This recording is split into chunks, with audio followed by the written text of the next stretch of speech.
niya kami bilang isang pamilya para kay nanay. Amen. Si nanay, from the day na una kaming nagkakilala nung namanhikan sila ni Bernard, at nalala mo yun, Nay? Oo. Anong dala mo? Manok ata Oh, yun. manok. Nalala niya pa, manok. Lechon manok. Lechong manok. Ayun, sila mother. Si mother Si taba. Balae, nandoon eh. Si Balaeng taba. Ano, ayun, hanggang sa, yun nga, kinasal kami. So, nagkaanak. Fast forward, si nanay ay... Kahit ako walang pera, kahit walang ano, nagsikap akong makaregalo man lang na may pasalamatan sila sa akin. Regalo na, Sa manok. ano nga yun? Yung mataas. Mangga. Cake? Yung cake. Ah, Galing sa akin yun. Sa naghirapan. sila ni Madam yata. Ano, Wow. ate kayo ni Madam nun, di ba? Hindi, nagdagdag lang ng konti si Madam dahil kinapos yung pera kong pambayad. Si Madam yung kapatid niya. Pinorder ko yun eh. Bukas sasabihan mo ba yan? Pinagawa talaga yun. Oo. O, dagdagan natin. May utang pa pala kami. So, si nanay, lagi kong kinukwento sa marami, kahit noon pa, very sacrificial talaga yung heart niya. Kahit na 100 na lang yung pera niya, pag nakita niyang wala kami, bibigay niya sa mga apo niya para may makain. So, nakita ko rin si nanay, na-witness ko si nanay na kung paano siya mag-asikaso. Yung tipong kakaalmusal mo pa lang, mamaya meron ka ng pananghalian, pakakainin ka na naman, may impatso ka sa kakakain. Ganun si nanay. Tsaka nakita ko rin siya yung pagiging nanay niya talaga. Sila Bernard, ang lalaking lalaki niyan, pero pag nagkasakit niya mga yan, nilagnat yan. Pinupunasan niya yan. Inaasikaso niya talaga. So, kahit yung mga pamangkin niya sa kapatid niya, naranasan nila yung pagiging nanay ni nanay sa kanila. Although kahit tiyahin siya, naramdaman nila yung pagiging nanay ni nanay. At ako ay lagi kong kinukwento. Yun yung lagi kong kinukwento ever since noon pa na nakita ko talaga siya. Na-witness ko yung pagmamahal niya sa mga anak niya hanggang sa apo. Very sacrificial siya. Kahit wala siya, kahit 20 na lang yan, bigay niya yan sa mga apo niya. Ganon siya. At totoo yung sinabi ni nanay kanina sa pag-uusap nila ni Lalin. May mga times na nagkakaroon kami ng ano ni nanay eh. Yung tampuhan, yung nagsasagutan kami. Ganon kami. Parang ang masasabi ko lang siguro sa relationship, Walang salita na kundi parang pakiramdaman. yung kami ni nanay, yung kaya namin maging totoo sa isa't isa, yon. Nasasabi namin yung gusto namin sabihin. So, ganun din si nanay. At meron naman siyang realization na minsan talagang nakakapagsalita siya ng hindi pero yun, it's a part of relationship na nakakatuwa kasi sa pagiging simple niya at pagiging niya talaga, yung pagiging nanay niya, doon talaga ako humanga. Kaya yung gratitude ko, kahit na minsan may mga pagkakataon na nagkakaroon kami ng friction,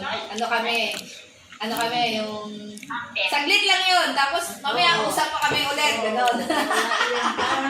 parang wala lang. So, gano'n. At Ako ganyan eh. ayun ay, natutuwa ko kasi nag-decision ka na. Alam mo na ang ugali ko, alam mo na rin ang ugali mo. Pagtapatan na rin tayo. Oo. Mahal kita bilang manugang ko na. Sa lahat ng manugang ko, walang pinakamabait ko Wow, ito. sabi ko nga eh. 100. Joke lang. Pwede na ako mamatay. Huwag naman ako. Joke.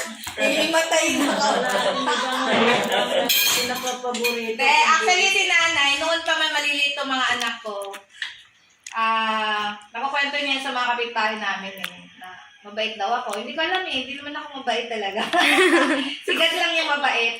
Si God lang yung mabait. Siguro dahil si God yun na Si God yung nasa puso ko kasi saka nasa isip ko. Kaya natututunan ko magpatawad, natututunan ko maging mabait kahit na minsan maligalig ka.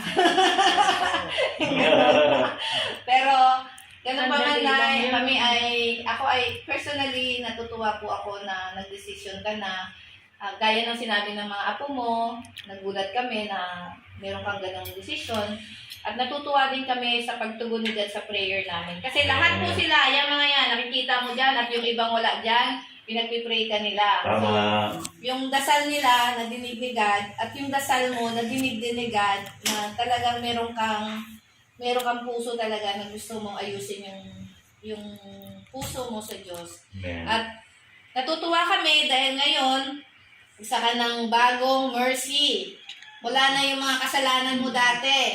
Ngayon, mag-uusap na tayo. Kung Mercy paano point to natin- na. Mercy na ngayon. Oo, ibang mercy Mercy na. Merciful. Merciful na. Forgiving. Di ba? 2.0. Oo.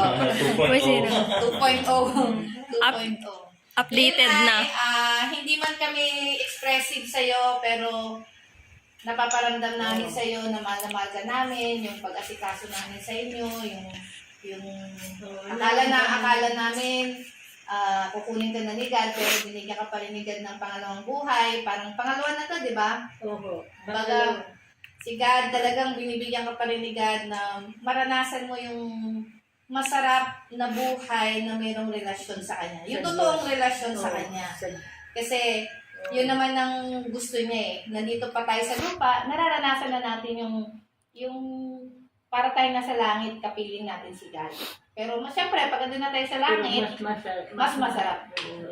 So, basta magpatuloy lang tayo at saka magpalakas ka kasi mamasyal pa tayo sa Tagaytay, manonood tayo doon ng pagsabog ng bulkan. Uy, Kaya ko lang yan. delikado yan. So, nanay, mahal na mahal ka namin hanggang sa huli ng iyong hininga. Kahit saan kayo pupunta, isama lang niyo ako. Basta malakas. Tara, road trip. Oo. So, ito. Nakinig mo yung Bernard, isama mo siya lagi. Oo. Road trip daw yan. Lagi na siya sasama. So, yun. Mahal na mahal ka namin, Nay. So, dito lang kami. Dito lang kami, buong pamilya. At yan, puro pamilya mo na yan, Nay. Tama. Mga beshi mo na yung mga yan. Yan, si Tita Dito. Tilde. Dito Yan, lang si Tita matanda. Tilde, ano yan? Back import sa Japan yan. Mawag nyo nga daw siyang Indecent eh. Lahat sila mga pangalan. Si Tita Rosa. Hindi mo kang senior. Marami yung Ayan ang mga beshi mo. Si Tita Hermy, si Tita Grace. Ayan, si Janet, Janice Dineros, Janet Ake, sino ba to? Tita Lita, andyan, si Nanay Suling, ayan, si Tita Lilia, diba? Kulay-pula ang buho. Oo, yan ang... Ayan pa, maganda, si Tita Lita, Ano lang din yan, kababaptize lang yan. This year lang, Tita, no?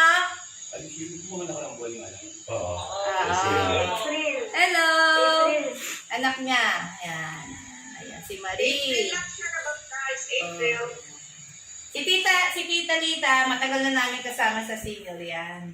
Saka yung kanyang anak, matagal na panahon sa church yan. Kasama na namin. So, yan lang po sa nanay.